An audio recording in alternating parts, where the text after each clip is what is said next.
Hi, this is Mike with Steel and Fence Supply. Today I'm going to show you how to replace a 6-inch rubber wheel on a residential sliding gate wheel carrier. First thing we do is block the gate on a piece of wood. This allows us to work on the wheel.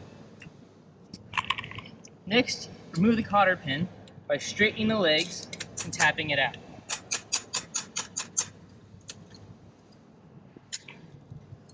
Then remove the washer, remove the wheel itself, and replace it with the new wheel. Put the washer back on and insert the cotter pin. Next, bend back the cotter pin on one side and then the other.